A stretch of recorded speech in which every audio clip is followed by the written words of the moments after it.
Coastal towns in the Eastern and Western Cape are still reeling from spring tides that destroyed properties and killed at least one person. A warning was issued on Saturday for members of the public to steer clear of beaches along the coastline in the Western Cape. A 93-year-old woman was swept away by a strong wave, while another person was injured. In the George municipality alone, the damage is expected to run into millions of rand.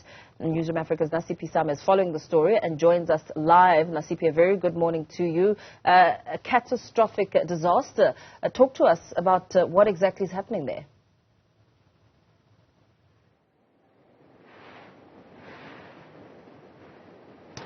Paul, we are currently at Bikini Beach, falling under Gordon's Bay, and as you put it, a trail of destruction along the coastal towns in the Western Cape, including Eastern Cape and KZN this past weekend, due to high tide, or rather spring tide.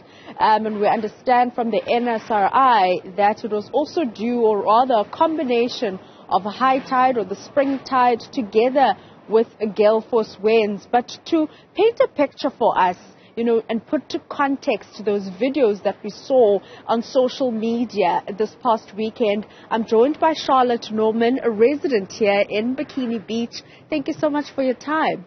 But we obviously see the destruction. We were greeted by debris as we turned into this road. But paint a picture for us. What happened? What did you hear? What did you see on Saturday? Just a loud noise you hear from the sea, and then I knew something's coming. And you watch the waves, and they just get bigger and bigger and bigger, and then eventually they just over the road and over the cars parked here, and obviously inside my garages. And you said to us that, having lived here for such a long time, is it something that, have you seen a spring tide of this nature before? Yes, in 2008, it was actually much worse than this one, because all three garages were bent inside, to the inside, and the water was higher then. But this was quite scary. And you said that, as somebody that has lived here for such a long time, you're able to see the waves and pick up, the various telltale signs, and you were able to move your car to a safer place. But talk to us about, some of the telltale signs. Well, first of all, it's like the tsunami. The water goes away very, very far. And then when it comes back, I know, okay, this is going to be a big wave. And then it goes back far again. It's not like it's rolling all the way, but you hear it and you can see it, especially at the harbour wall. When it goes over the harbour wall, I know, okay, it's coming here. And some of the vehicles that are parked on the street, we saw them floating away. Describe this, stretch of road in front of your house. How did it look like? Well, this stretch of road looked like a river. And on that side, I saw parked cars lifting up and floating around. And, we didn't know where the owners were, and all the dustbins, obviously, came floating by. And these big, I call them trees, also floating by. Charlotte, you spoke about your electricity, that it was also impacted due to the high tide that lashed this part of Gordon's Bay. Talk to us about that. Yes, there's an electrical box in this road, and the water obviously infiltrated the box and bent one of the wires, and that was my house, only my house, not the neighbors.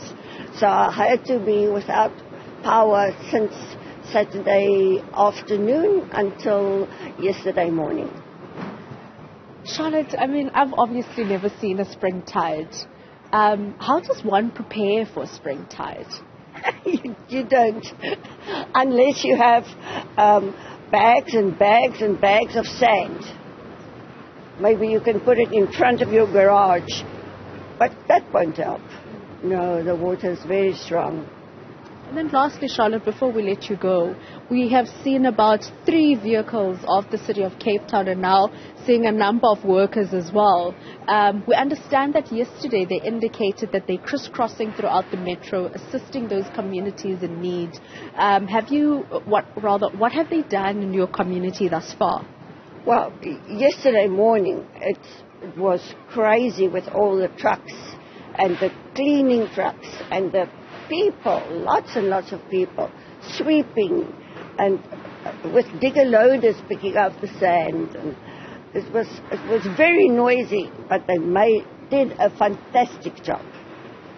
Thank you so much. Charlotte Norman there, as you can hear, painting a picture for us.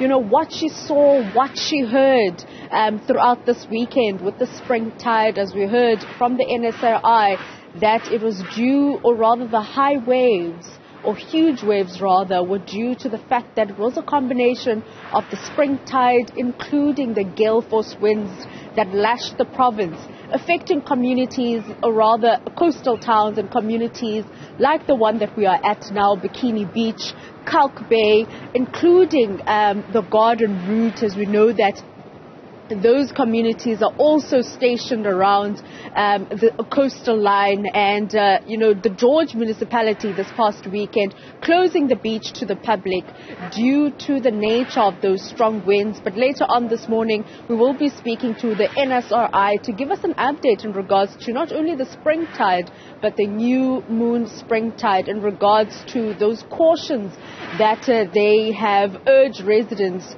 to be very cautious around the beach, including beachgoers and the maritime community.